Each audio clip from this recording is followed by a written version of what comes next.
Shalom Bapak Ibu Saudara yang dikasihi oleh Tuhan. Kita berjumpa kembali di dalam pesan pastoral.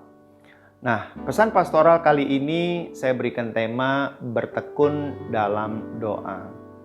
Menghadapi pandemi COVID-19 beserta dengan dampaknya, kita perlu bergantung kepada Tuhan dan harus mengandalkan Tuhan. Sebab itu, mediasinya adalah melalui doa. Dan kita mesti bertekun dalam doa. Nah, mari kita akan belajar dari firman Tuhan.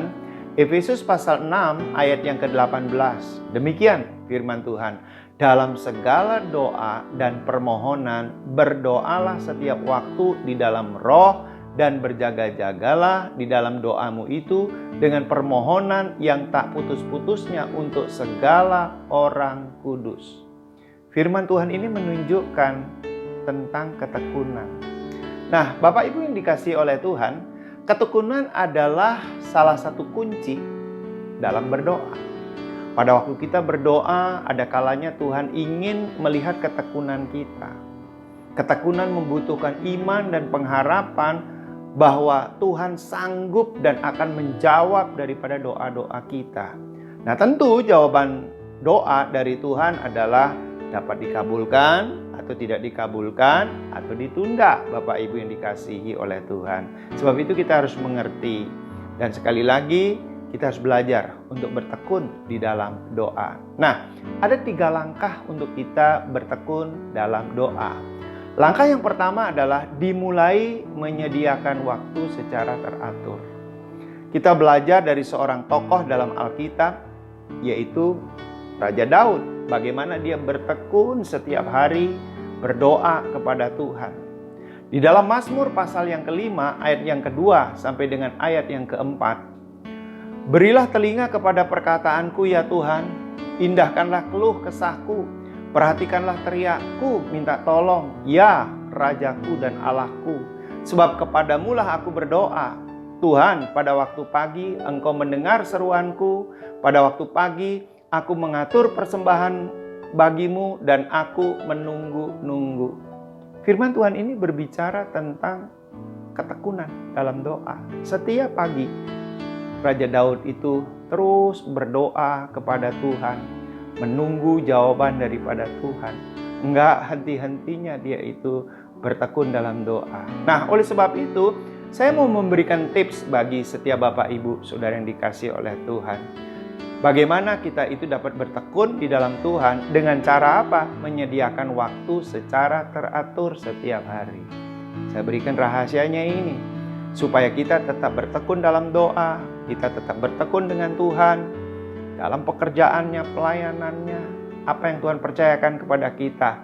Sederhana, sisihkan waktu 15 menit setiap hari mendengar Tuhan berbicara kepada kita.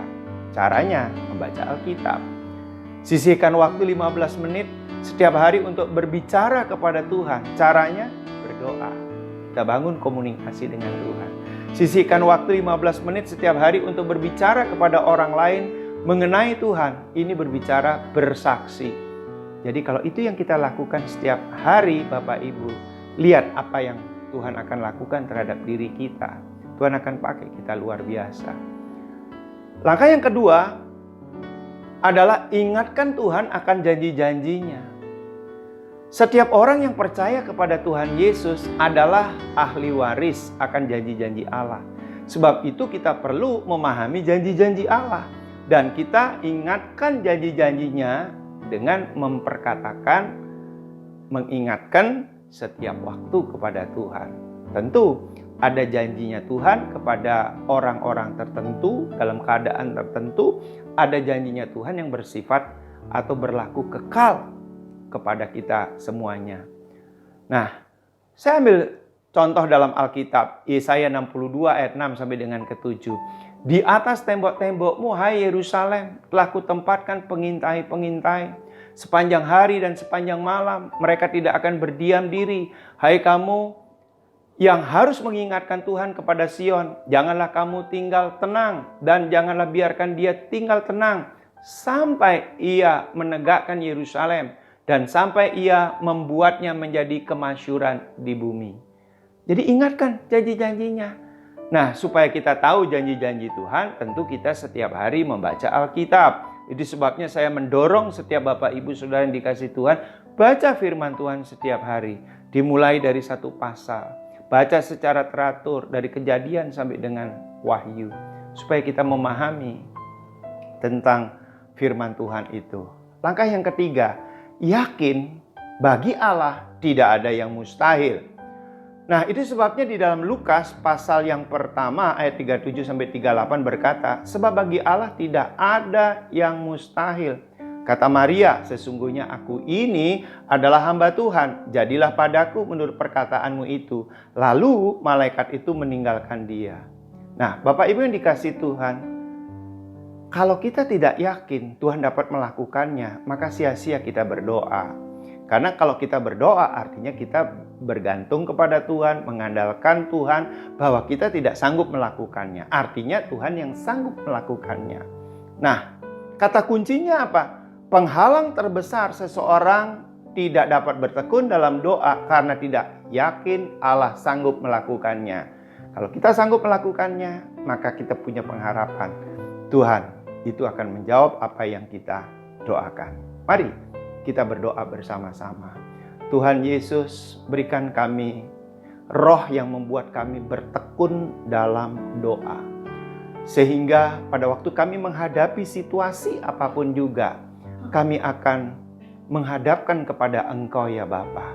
Kami percaya Tuhan itu mengabulkan doa kami. Kami akan menunggu-nunggu daripada waktu Tuhan atau kairosnya Tuhan. Terima kasih ya Bapa. Tuhan berperkara atas kehidupan kami. Dalam nama Tuhan Yesus. Amin.